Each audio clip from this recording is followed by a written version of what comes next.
Assalamualaikum warahmatullahi wabarakatuh. Shalom, perkenalkan nama saya Tania Suhuat dengan NIM 2023-34035. Saya mahasiswa dari program studi pendidikan Pancasila dan Kewarganegaraan.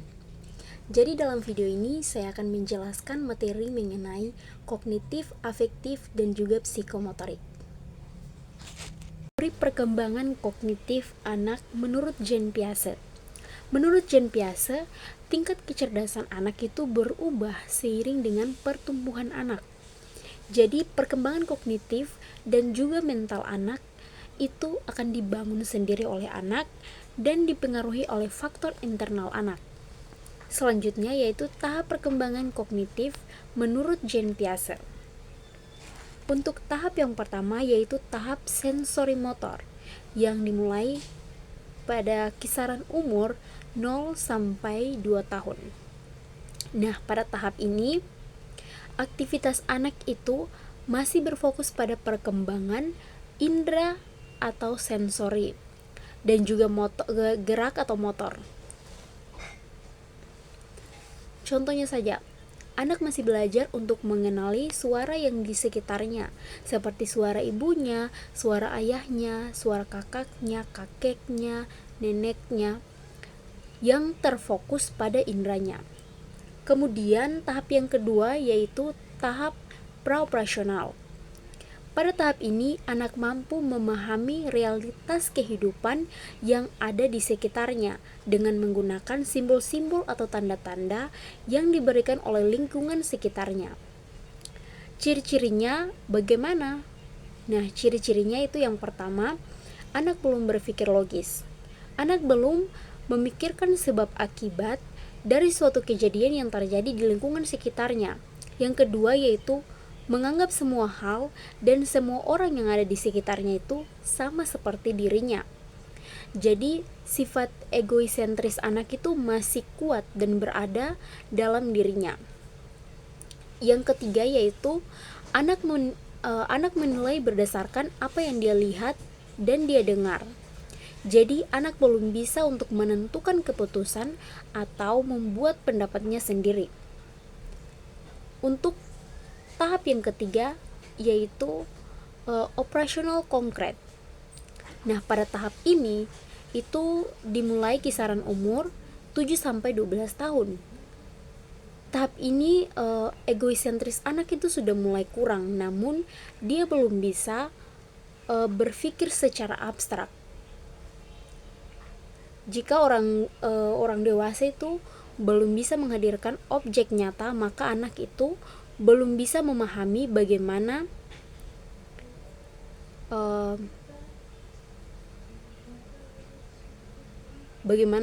suatu cerita yang ketika disampaikan oleh orang tuanya.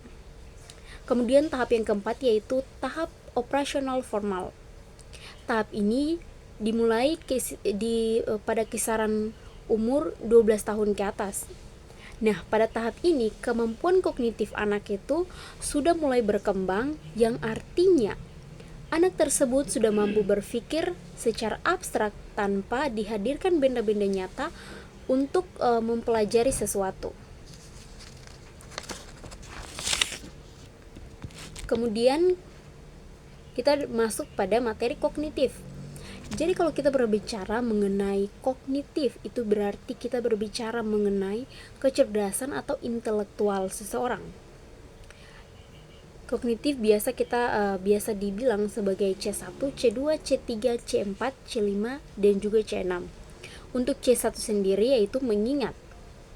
Nah, ketika informasi itu masih sebatas diingat saja, bisa jadi siswa itu tidak mengerti apa yang disimak atau dibaca walaupun mereka hafal. Kemudian C2 yaitu memahami. Pada tahap berikutnya, ketika informasi itu dimengerti, tahap ini siswa itu belum sampai pada mengelola informasi, tetapi sudah paham akan apa yang disampaikan atau dibaca. Kemudian C3 yaitu menerapkan. Selanjutnya, siswa diajak untuk mengaplikasikan informasi atau data yang diterimanya. Jika pemahamannya tepat, mereka akan mampu menerapkan dengan tepat. Nah, Jadi dari ketiga keterampilan itu disebut dengan LOTS atau Low Order Thinking Skill. Kemudian C4 yaitu menganalisis. Pada level analisis itu, siswa sudah harus mempelajari dengan cermat mengenai informasi atau data yang disimak atau dibaca. Pada tahap menganalisis, siswa tuh diharuskan untuk mengolah data atau informasi secara mendalam, dan guru berperan untuk memberikan pertanyaan kepada siswa agar mereka terlatih untuk mempertanyakan data atau informasi yang dimilikinya. Kemudian C5 yaitu mengevaluasi. Dengan proses yang runut sebagaimana yang sudah digambarkan sebelumnya pada C1, C2, C3, C4 itu, siswa akan mampu untuk menghasilkan informasi atau data yang konkret sebagai hasil analisanya. Kemudian C6 yang terakhir yaitu menciptakan. Nah, pada tahap ini siswa itu berkreasi atau menghasilkan data baru atau informasi baru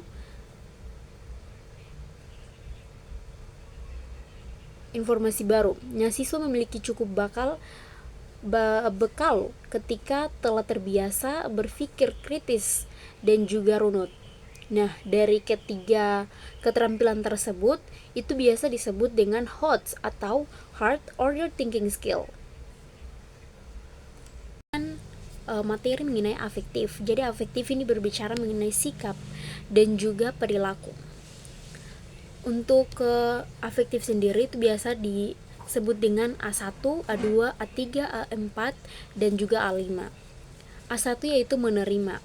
Jadi kesediaan untuk memperhatikan dan merespon stimulasi tertentu. Contohnya, siswa mendengar penjelasan guru tentang pentingnya menjaga kebersihan lingkungan.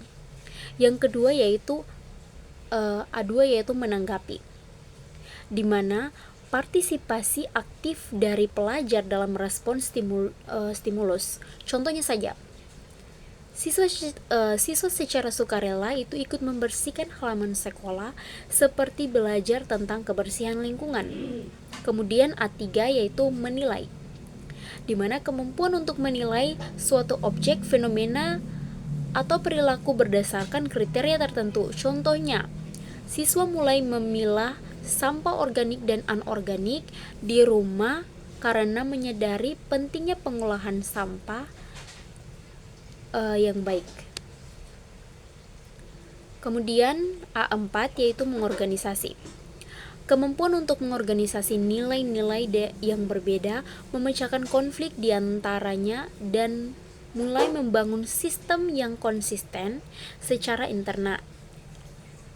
Contohnya saja, siswa mengajak teman-temannya untuk membentuk klub peduli lingkungan di sekolah dan merencanakan berbagai kegiatan. Terus untuk yang terakhir yaitu A5, karakteristik. Internalisasi nilai sehingga menjadi karakteristik individu dan konsisten. Contohnya saja, siswa secara konsisten menerapkan gaya hidup ramah lingkungan dalam kesehariannya seperti selalu membawa botol minum sendiri, mengurangi penggunaan plastik, dan juga aktif dalam kegiatan pelestarian lingkungan. Materi yang selanjutnya yaitu psikomotorik atau keterampilan. P1 yaitu meniru. Jadi kemampuan mengamati dan meniru tindakan orang lain. Contohnya, siswa meniru gerakan tangan guru saat belajar menulis huruf. Kemudian P2 yaitu manipulasi. Kemampuan melakukan tindakan tertentu dengan mengikuti instruksi. Contohnya, siswa dapat menggunting kertas mengikuti garis yang sudah ditentukan setelah diberikan instruksi. P3 yaitu presisi. Kemampuan melakukan tugas dengan sedikit kesalahan yang lebih tepat tanpa bantuan dan atau instruksi. Contohnya saja, siswa dapat mengetik dengan kecepatan yang akurat, akurasi yang baik tanpa melihat keyboard. A4 yaitu artikulasi, kemampuan melakukan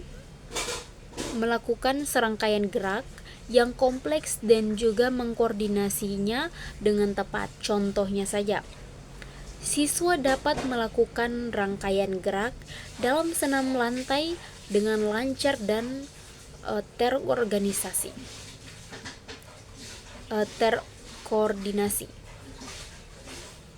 Untuk P5, naturalisasi, itu penguasaan keterampilan dan pada tingkat yang tinggi sehingga tindakan dapat dilakukan secara otomatis dan juga efisien. Contohnya, seorang pemain piano profesional yang dapat memainkan lagu yang kompleks tanpa harus berpikir tentang setiap gerakan jarinya.